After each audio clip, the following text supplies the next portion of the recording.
So because I write about race on my blog, on social media, I write about it very openly, very directly. There's a word for people who are constantly focused on race, you know.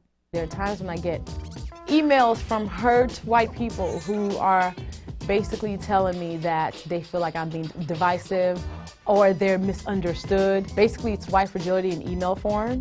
They criticize you for being divisive or for misinterpreting the things you are holding them to account for. I guess it's much easier to dismiss criticism with a racial pejorative than it is to consider if you're expressing a biased perspective. And in those times, I have to let them know that, one, I'm not writing for white people, I'm writing to you sometimes, though. Yes, I'm talking at you, people with a particular skin color, not with you. How progressive.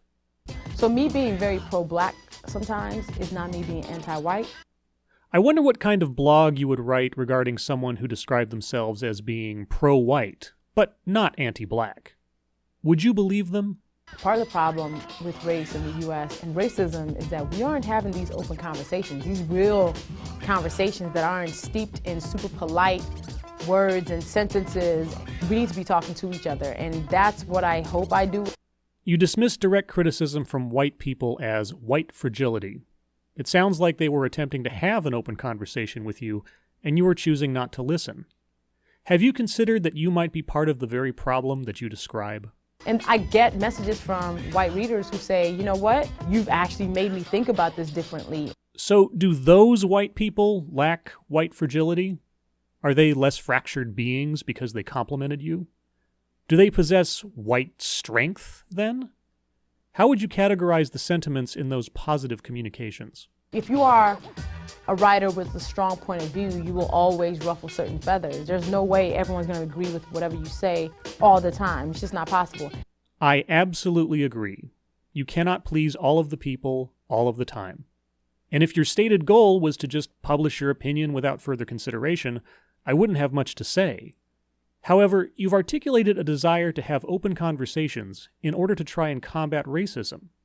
Open conversations means listening to people you might otherwise disagree with, and you have added a racial connotation to specific criticisms you receive.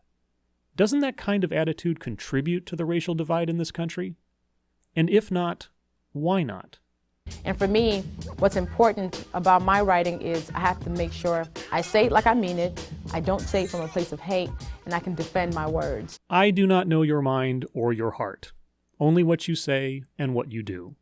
But classifying someone as racially fragile for expressing an opinion counter to your own is, at the very least, exceedingly condescending.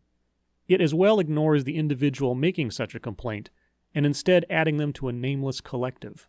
If I can say yes to all of those things and say yes, I said that with love, yes, I can absolutely defend it, yes, I meant it, then yeah, I say it, and then I see what happens. So you say that those who criticize you are suffering from white fragility, and this comes from a place of love. It wasn't a snap judgment, it was a considered comment that met all three of your personal criteria.